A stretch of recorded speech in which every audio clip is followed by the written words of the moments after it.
Hi everyone. అసలు ఈ present situation అస్సలు బాలే కదా! వెదర్ వల్ల చాలా మందికి cold, cough, fever, viral fever, మెయిన్‌గా వైరల్ ఫీవర్ అనేది చాలా ఎక్కువ ఉందంట ఇప్పుడు. వెదర్‌లోనే ఉందంట వైరస్ అనేది. సో, నేను రిషబ్ విషయంలో ఫేస్ చేసిన ఎక్స్‌పీరియన్స్ అండ్ నేనేమేం టిప్స్ వాడానో అది మీతో షేర్ చేసుకుంటా. అండ్ మీకేదన్నా టిప్స్ ఉంటే చిన్న బేబీస్ విషయంలో కానీ, ఏదన్నా మన విషయంలో కానీ ఏమైనా టిప్స్ ఉంటే నాకు షేర్ చేయండి. మేము రీసెంట్‌గా బీచ్‌కెళ్ళామని చెప్పాను కదా! విజయవాడ మోపిదేవి టెంపుల్‌కెళ్ళేసి బీచ్‌కెళ్ళామని చెప్పాను కదా! అప్పుడు రిషబ్ వాటర్‌కి ఎక్స్‌పోజ్ అవ్వడం వల్ల అంటే ఆ వెదర్ అరౌండ్ 3:30కి అలా వెళ్ళాం మేము. సో, దానివల్ల వాడికి రిటర్న్‌లోనే ఫీవరిష్ ఉండే. అండ్ ఆల్రెడీ ఒక 3, 4 డేస్ నుంచి వాళ్ళ డ్యాడీకి ఇంట్లో కొంచెం కోల్డ్, దానివల్ల కొంచెం డిస్టర్బెన్సే ఉండే. ఇంకా రిషబ్ మేము ట్రావెలింగ్ వల్ల వాడు కొంచెం సిక్ అయ్యాడు. ఫీవర్ ఉండే చాలా. ఆల్మోస్ట్ 3 డేస్ అవుతుంది. ఇక్కడ నేను చేసిన తప్పేందంటే ఇమ్మీడియట్‌గా హాస్పిటల్‌కి తీసుకపోకపోవడం. నేను ఏమనుకున్నా అంటే రెగ్యులర్ డోసెస్ ఉంటాయి కదా వాళ్ళకి. ఇప్పుడు 3 డేస్ అనేది కామన్. మనం వేసే ఏ డాక్టర్ అయినా మనం వెళ్తే 3 డేస్ అబ్జర్వేషన్‌లో పెడతారు మెడిసిన్ ఇచ్చి. సో, నాకు తెలియని విషయం మెఫ్టెల్ అనే సిరప్ నేను వేశాను వాడికి. అసలు అది ఇప్పుడు బ్యాన్ అయిందంట పిల్లలకి. మెయిన్‌గా పిల్లలకి. మనం కూడా వేసుకోవద్దు అసలు మెఫ్టెల్ అనే టాబ్లెట్స్ కానీ, సిరప్ కానీ మనం కూడా వేసుకోవద్దు. ఇంకా వాడు ముందు వెళ్ళినప్పుడు మెఫ్టెల్ వేయమన్నారు. 3 డేస్ వరకు మెఫ్టెల్ వేసి అంటే టెంపరేచర్ చూసుకొని మెఫ్టెల్ వేసి అబ్జర్వేషన్‌లో పెట్టుకున్నారు. సో, నేను అలానే ఫాలో అయ్యా. అవసరం లేదులే 3 డేస్‌లో తగ్గిపోతుండొచ్చు. నార్మల్ ఫీవర్ కదా అని చెప్పేసి అనుకున్నా. కానీ 2 డేస్ తర్వాత ఇంకా ఫీవర్ తగ్గట్లేదని హాస్పిటల్‌కి వెళ్తే వాళ్ళు బేబీస్ ఏజ్ బట్టి డోస్ డిసైడ్ చేస్తారంట. సో, బేబీస్ విషయంలో మనం అంటే డోలో లేదంటే పారాసెటమాల్ అట్లా వేసుకొని సెట్ చేసుకోవచ్చు. కానీ స్పెషల్‌గా బేబీస్ విషయంలో ఏ చిన్నదైనా అస్సలు నెగ్లెక్ట్ చేయకండి. ఇమ్మీడియట్‌గా హాస్పిటల్‌కి వెళ్ళడం చాలా బెటర్. అండ్ ఇప్పుడు బేబీస్‌ని అసలు ఎవరితో ఇంటరాక్ట్ చేయకండి. ఎవరికైనా కోల్డ్, కాఫ్ ఉన్నా ఈవెన్ మనకున్నా కొంచెం బేబీస్‌ని దూరమే పెట్టండి ఆ టైంలో. ఎందుకంటే అస్సలు బాలేదు సిచ్యువేషన్. చాలా ఘోరంగా ఉంది. అందుకే ఇంత చెప్తున్నా. బేబీస్‌ని అసలు ఎవ్వరితో ఇంటరాక్ట్ చేయకండి. ఇప్పుడు రిషబ్‌కి ఫీవర్ వచ్చింది కాబట్టి వాడిని కూడా ఏ బేబీతోని ఇంటరాక్ట్ చేయనివ్వట్లేదు. ఒకరికొకరికి పాస్ అవుతుందంట ఈ వైరస్ ఫీవర్ అనేది. సో, చాలా జాగ్రత్తగా ఉండండి. అండ్ నేను రిషబ్ విషయంలో ఏమేమి కేర్ తీసుకున్నా అంటే నాకు డాక్టర్ చెప్పింది అండ్ కొంతమంది మన ఇంట్లో పెద్దవాళ్ళు చెప్పిన దాని ప్రకారం మ్యాక్సిమం న్యాచురల్గా క్యూర్ చేయడానికి ట్రై చేయాలి మనము. బికాస్ బేబీస్కి అంత మెడిసిన్ వాళ్ళకు బేబీస్ అంటే లైట్ డోసే ఉంటుంది. కానీ ఆ మెడిసిన్ కూడా వాళ్ళకి అంత మంచిది కాదు. అంటే ఫస్ట్ ఫీవర్ వచ్చినప్పుడు వాళ్ళ ఆకలి అనేది అసలు మనమైనా తినాం కదా! సేమ్ వాళ్ళు కూడా ఆకలి ఫుడ్‌కి అస్సలు ప్రిఫర్ చేయరు. మనం అంటే చెప్పుకోగలుగుతాం. మాకు తినబుద్ధి అవ్వట్లే అట్లా ఇట్లా అని వాళ్ళు చెప్పలేరు కదా! సో, వాళ్ళకి ఫుడ్ అనేది కొంచెం తినకపోయినా వదిలేసేయండి కొన్ని రోజులు. నాకు మా డాక్టర్ చెప్పింది ఏంటంటే మ్యాక్సిమం న్యాచురల్‌గా క్యూర్ చేయండి. బికాజ్ ఈ మెడిసిన్స్ వల్ల ఇంకా ఆకలి అనేది చచ్చిపోతుందంట. అంటే వాళ్ళకి ఆకలి అనేది తెలవదు. ఆ మెడిసిన్స్ డోస్ వల్ల ఆకలి అనేది తెలవదంట. సో, మ్యాక్సిమం మెడిసిన్స్ కాకుండా న్యాచురల్‌గా క్యూర్ చేయండి బేబీస్‌ని.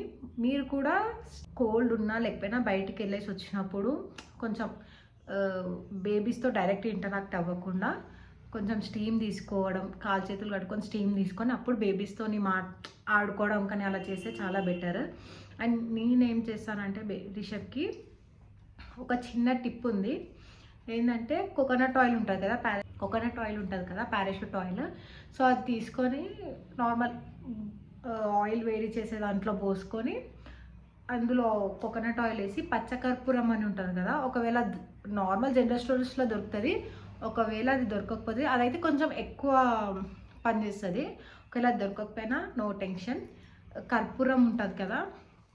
ఆ కర్పూరంని కొంచెం ఆయిల్ హీట్ అయ్యాక అందులో వేసి ఆవిరి వస్తుంది కదా! ఆ ఆవిరి బేబీస్‌కి పట్టియండి. అది చాలా బాగా హెల్ప్ అవుతుంది బేబీస్‌కి. నేను పర్సనల్‌గా ఎక్స్పీరియన్స్ అది. సో, అది ఒకసారి ట్రై చేయండి. ఆ కఫం అనేది వచ్చేస్తుంది వాళ్ళకి. ఆ ఆవిరి వల్ల కొంచెం రిలాక్స్ కూడా ఉంటుంది. నోస్ బ్లాక్ అనేది పోతుంది. మెయిన్‌గా స్టీమ్ బేబీస్‌కి ఎంత స్టీమ్ పట్టాలంటే డేలో ఒక 3, 4 టైమ్స్ స్టీమ్ పట్టినా నో ప్రాబ్లమ్. మనలాగా స్టీమ్ టాబ్లెట్స్ వేసి లేదంటే జెడ్ బామ్ వేసి అలా కాదు. వాళ్ళకి ప్లెయిన్ స్టీమ్, బేబీస్కి ఎప్పుడైనా ప్లెయిన్ స్టీమ్ ఒక 1-2 మినిట్స్ ఇస్తే సరిపోతుంది. వాళ్ళు కూడా నోస్ బ్లాక్ అనేది ఉండదు. సో వాళ్ళకి కొంచెం ఒక 1 మీటర్ డిస్టెన్స్లో పెట్టి స్టీమ్ వాడండి. అండ్ ఇంకొకటి నెబులైజేషన్. ఏంటంటే మైల్డ్, ఇప్పుడు మనకి సిరప్, కాఫ్ సిరప్ అవి ఉంటాయి కదా, దానికన్నా చాలా మైల్డ్ డోస్ ఉంటుంది. అండ్ అది వేపర్ ద్వారా పోతుంది కాబట్టి బేబీస్కి కొంచెం అంటే మైల్డ్ డోస్ వల్ల అది మొత్తం ఫ్రీ అవుతుంది, నోస్ బ్లాక్ అంతా ఫ్రీ అవుతుంది. మైల్డ్ డోస్ కాబట్టి దాని గురించి టెన్షన్ లేదు. ఎవ్రీ 6 hours లేదంటే 5 hours నెబులైజేషన్ పెట్టవచ్చు, no problem. And steam every 4 to 5 hours ఒకసారి స్టీమ్ కూడా ఇవ్వండి. దానివల్ల బేబీస్కి నోస్ బ్లాక్ అనేది ఉండదు. సిరప్స్ కూడా టెంపరేచర్ 199 అబోవ్ ఉంటేనే సిరప్ వేయండి. నార్మల్గా అయితే డోస్ కదా వేయాలి కదా అని ఏమీ లేదు, న్యాచురల్గా క్యూర్ చేస్తే చాలా బెటర్.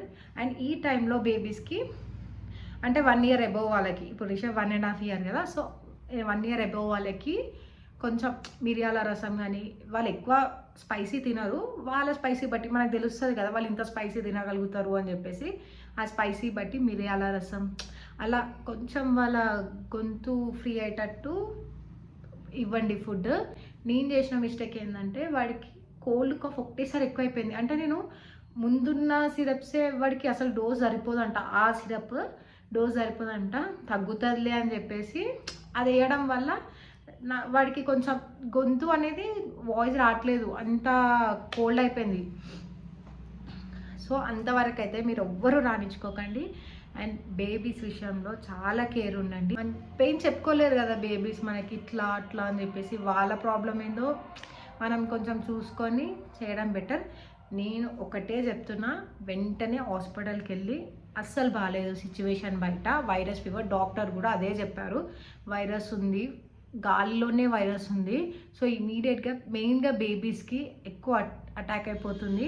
సో జాగ్రత్తగా ఉండండి. అండ్ మన బేబీస్కి ఇప్పుడు ఒక 1 month, ఇప్పుడు ఒక 15 days అయింది హాస్పిటల్కి వెళ్ళి, మళ్ళీ జ్వరం వచ్చింది అంటే ఆ టైంలో ఓకే డాక్టర్ చెప్పిన డోస్ మనం వాడి దాన్ని బట్టి చేసుకోవచ్చు. కానీ ఒక 3-4 months అవుతుంది, మన బేబీ కొంచెం పెద్ద అవుతాడు కదా, వాళ్ళ ఏజ్ బట్టి వాళ్ళు మెడిసిన్ ఇస్తారు. సో జాగ్రత్తగా ఉండండి. నెలలో 2 steamers వాడతాను. ఒకటి వచ్చేసి ప్లెయిన్ వాటర్, వాడికి జస్ట్ వాడి కోసం అని ప్లెయిన్ వాటర్తోని స్టీమ్ పడతాను వాడికి డైరెక్ట్గా. అంటే 1 meter డిస్టెన్స్ దగ్గరికి పెడితే మళ్ళీ కొంచెం ఆ వేడి అనేది ఎక్కువ తగులుతుంది. మనం అంటే తీసుకోవచ్చు కానీ బేబీస్కి అంత వేడి ఎక్కువైపోతుంది కదా, ఒక 1 meter డిస్టెన్స్లో పెట్టి అది ఇవ్వండి. అండ్ నెక్స్ట్ ఇంకొకటి వచ్చేసి, నేను రెగ్యులర్గా అంటే అందులో వాటర్ పోసి కొంచెం స్టీమ్ ట్యాబ్లెట్స్ ఉంటాయి కదా మనకి మెడికల్ స్టోర్లో దొరుకుతాయి, ఆ స్టీమ్ ట్యాబ్లెట్స్ వేసి రూమ్లో పెట్టేస్తా.